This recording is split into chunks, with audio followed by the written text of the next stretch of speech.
इस साल के बजट में ऐसी योजनाएं मोदी जी लाए, ऐसी राहत दे गरीब परिवारों को, किसानों को, मिडिल क्लास व्यापारियों को, जिससे भाजपा की सरकार की जय जयकार हो जाए। और ये उम्मीद के साथ मैं राजकुमार मंगनानी इस बजट को देखूंगा दिन भर। घरेलू स्त्रियां, घरेलू बहन भाई हमारे लेडीजें बहुत परेशान रहती है महंगाई से। उस महंगाई से राहत मिल जाए, टैक्स में छूट मिल जाए, तमाम तरह के फायदे इस बजट से हम उम्मीद करते हैं। जब कफन हम खरीदते हैं वो क्या आते हैं तो उस पर जीएसटी लगा हुआ है। बच्चे का एडमिशन कराते हैं उस पर जीएसटी लगा हुआ है।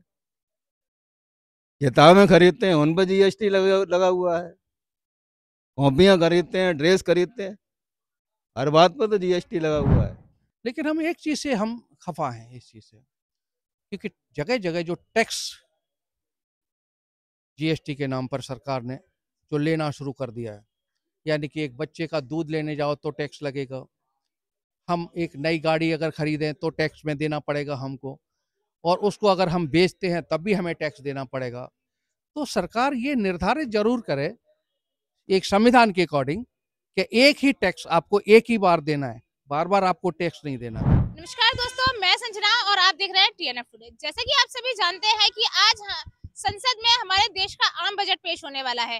इसी सिलसिले में आज हम कुछ लोगों से बात करने आए थे, तो आइए हम कुछ लोगों से जान लेते हैं कि उनके इस बजट से उनके दैनिक जीवन पर क्या प्रभाव पड़ेगा, उनकी जेब खर्ची पर क्या प्रभाव पड़ेगा, कैसे देश का ये बजट उनके दैनिक जीवन को बदलेगा, किस तरीके से पेट्रोल के दाम बदलेंगे, किस तरीके से सब्जियों के दाम बदलेंगे, और किस तरीके से किसान, युवा, शहर और किस चीज को क्या क्या कमिटमेंट्स दिए जाएंगे, कितना कितना बजट पास किया जाएगा।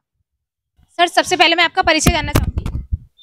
मैं राजकुमार मंगनानी, ये मेरा रेडीमेड गारमेंट्स का शोरूम है आगरा में, एमजी रोड आगरा। और मैं चाहता हूं मोदी जी से, जो आज का बजट पेश कर रहे हैं निर्मला सीतारमण जी वित्त मंत्री हमारी, मुझे बहुत उम्मीद है इस बजट से कि पिछले 10 सालों से मोदी जी काम कर रहे हैं, ये उनका तीसरा कार्यकाल है।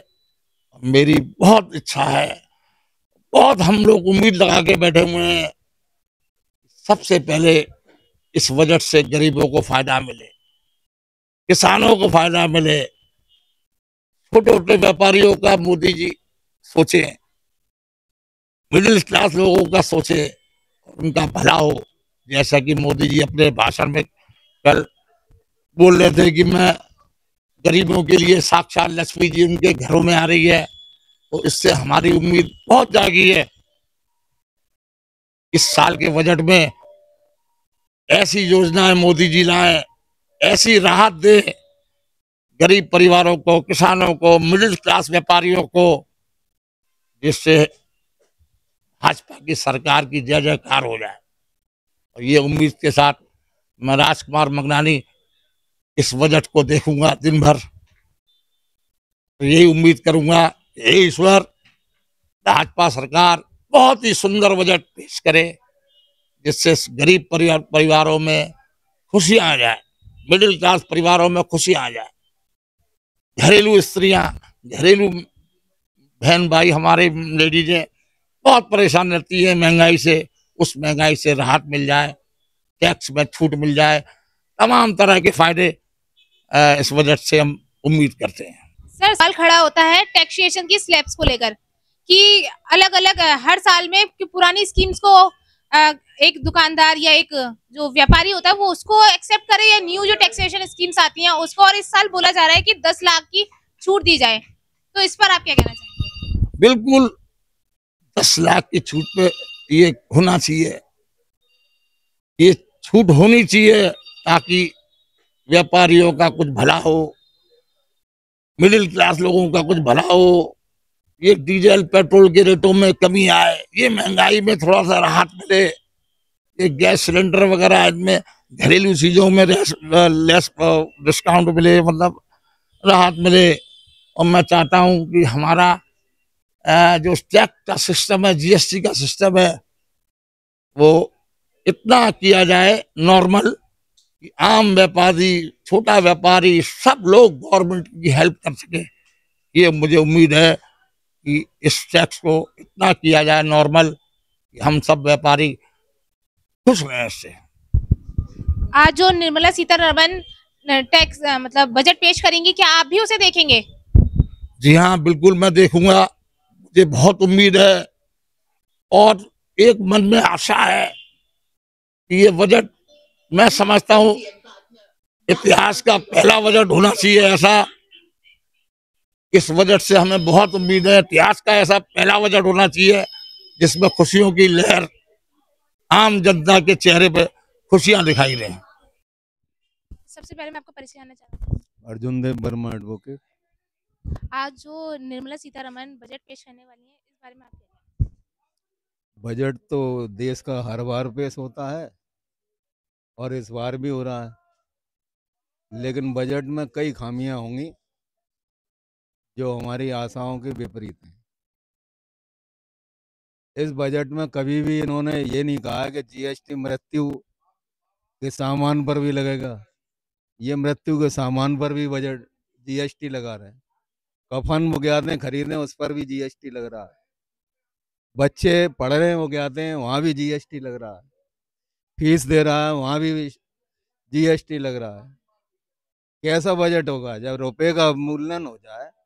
जिस देश के रुपए का अवमूल्यन हो जाए उस देश की साख क्या होगी?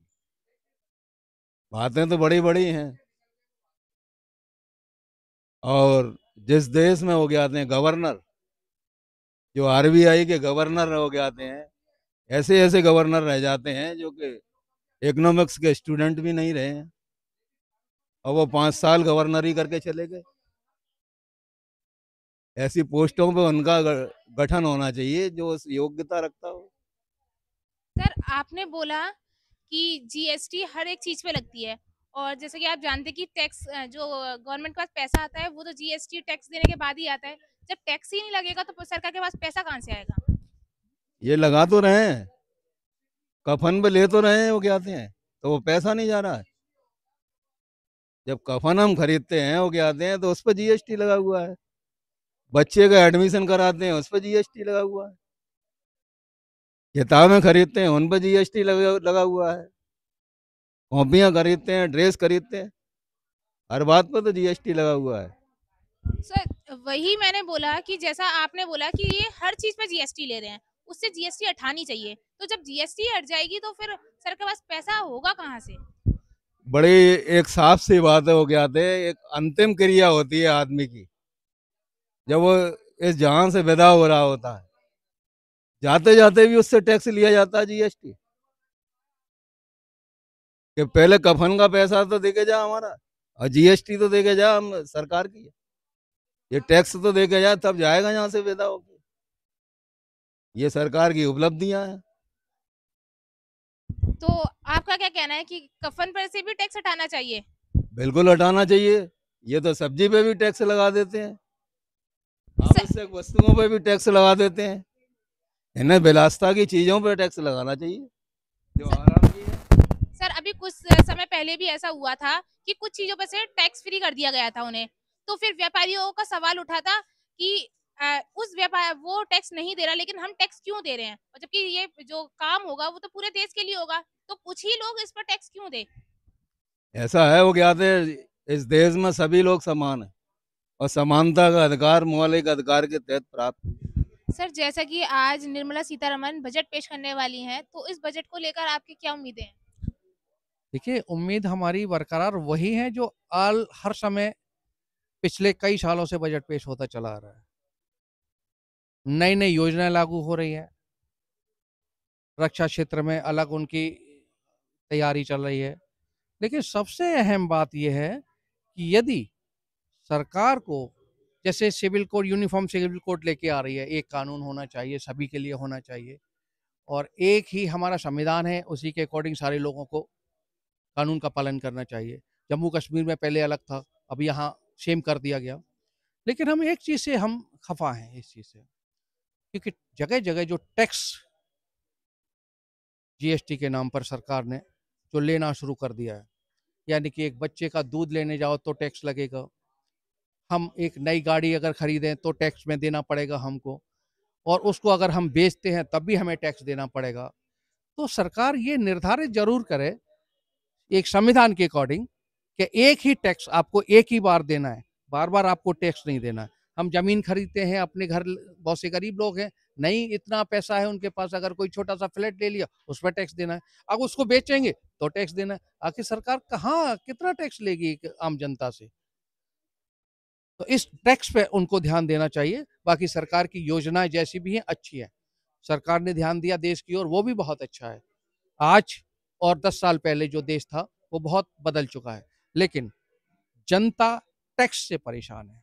सर, जब जीएसटी लागू की गई थी तो उससे पहले ये बोला गया था कि जो फैट टैक्स होता है और जो इनडायरेक्ट टैक्सेस होते हैं, इनडायरेक्ट टैक्स को हटा के डायरेक्ट टैक्स लेकर आया जाएगा। तो जनता पहले ही ऐसे टैक्सेस दे रही होती थी जिन्हें उसे पता नहीं होता था, लेकिन अब जीएसटी आने से उन्हें पता है कि वो किस टैक्स को दे रही है और उसका रिटर्न वो ले सकती है। तो इसमें फिर बुराई और या खराबी कहाँ आ रही है? जीएसटी आप कितने बार लेंगे? आप टैक्स एक रूप में लीजिए ना, कि हम एक रूप में टैक्स ले रहे हैं, अब आप फ्री हैं। अगर हम बच्चे का एडमिशन कराते हैं वहां टैक्स लेते हैं, स्कूल वाले वहां भी टैक्स लेते हैं, किताब खरीदने जाते हैं वहां भी टैक्स लेते हैं, है ना? तो ये सारी चीजें टैक्स का, आखिर आदमी सिर्फ टैक्स के लिए कमा रहा है या अपना भी पेट भरेगा, अपने बच्चों का भी पालन पोषण करेगा? तो इस तरह से ये टैक्स के बोझ तले एक आम व्यक्ति दबा जा रहा है। इस पर सरकार को विशेष ध्यान देना चाहिए। बाकी जैसा भी है ठीक है, सरकार को हम सपोर्ट करते हैं, लेकिन टैक्स के रूप में हम उसको सपोर्ट नहीं करते। एक टैक्स होना चाहिए। सर, जैसा कि अभी डिडक्शंस भी आती हैं, टैक्स पेयर्स जो होते हैं उनके लिए डिडक्शंस दी जाती हैं, तो अभी 10 लाख की मांग की जा रही है, तो ये क्या मांग सही है या गलत है? गलत है,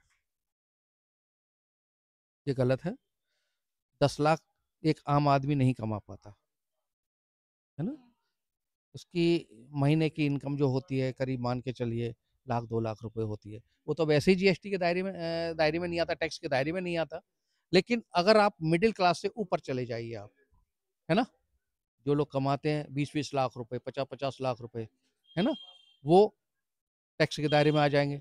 लेकिन अगर छोटा एक आम आदमी, अगर उसने 10 लाख रुपए तक इनकम कर लिया, सपोज करिए आप, टैक्स के दायरे में नहीं आ रहा है, ठीक है, एक लीजिए आप, इनकम टैक्स के तौर पर लीजिए या जीएसटी टैक्स के रूप में लीजिए, या जो भी टैक्स ले रहे हैं आप।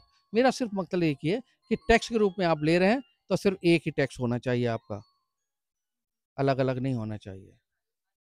और हाँ, जो 10 लाख रुपए से ऊपर की हम बात कर रहे हैं कि ये टैक्स फ्री हो जाएंगे, ये अच्छी बात है, ये बेहतर है। एक आम आदमी के लिए राहत मिलेगी उनको, क्योंकि कम से कम अगर 10 लाख तक पहुंच रहा है तो कम से कम रिबेट तो मिल रही है मेरे को, सरकार की तरफ से रिबेट मिल रही है कि हम इतना टैक्स अगर कमा ले तो हमें टैक्स नहीं देना है। लेकिन हर एक के ऊपर टैक्स है, वकीलों को हमें खुद टैक्स देना पड़ता है। हम इनकम टैक्स पे करते हैं वक़्त, लेकिन टैक्स एक होना चाहिए भाई, जगह जगह नहीं। सरकार को कितना टैक्स लेना है हमसे? एक आम आदमी का तो दम निकल जाता है टैक्स के लिए देते देते। सर, जैसा कि हर बार बोला जाता है, ये सरकार किसानों के लिए बहुत सोचती है, मतलब किसान प्रिय है सरकार बोल सकते हैं, लेकिन फिर भी हर बार किसानों पर ही सवाल उठता है कि किसानों के लिए सरकार कुछ नहीं कर रही है। हम जिसके लिए जितना करें उसे थोड़ा लगता है ना? बरसात में जब बरसात होती है तो ये लगता है यार थोड़ी और हो जाए हमारा, हमें ये काम ना करना पड़े और पानी ना देना।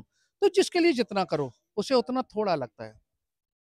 तो सरकार के लिए ही नहीं कर रही, वो रक्षा क्षेत्र में भी काम कर रही है, सरकार किसानों के लिए भी काम कर रही है, आम आदमी के लिए भी काम कर रही है। जहाँ एक राजीव गांधी ने कहा था कि जहाँ हम 100 रुपए भेजते हैं वहाँ पब्लिक के पास 10 रुपए आ पाते हैं। आज ऐसा नहीं है, आज वो 10 का 10 नहीं, पूरे 100 का 100 सरकार भेजेगी तो 100 रुपए उसके अकाउंट में जाएंगे, कोई बीच में कटौती नहीं होगी। ये बात अच्छी बात है। लेकिन हमारा सिर्फ वही कहना है कि सरकार हर क्षेत्र में अच्छा काम कर रही है। 10 साल पहले कुछ और देश था, आज देश हमारा अग्रसर हो रहा है विकसित होने के लिए। सर, क्या किसान भी टैक्स देते हैं? बिल्कुल देते हैं, बिल्कुल देते हैं। ऐसा कोई बंदा नहीं है जो टैक्स नहीं देता हो। किसान जब अपना माल लेके जाता है मंडी में, मंडी की आड़त के अकॉर्डिंग वो बेचता है ना? हर आदमी अपनी कीमत को खुद लगाता है। मैं अपनी फीस लेता हूँ, मैं अपने अकॉर्डिंग फीस लूँगा। लेकिन सरकार को ये भी सोचना चाहिए कि वो लोग किसान जब अपनी मंडी में लेके आते हैं अनाज को, लेकिन देना पड़ता है उनको आड़तियों के अनुसार, वहाँ टेस्ट नहीं देना पड़ता। वो तो उम्मीद लेके चल रहे कि आज मेरा भाव ये होगा, लेकिन नहीं मिलता है उसको।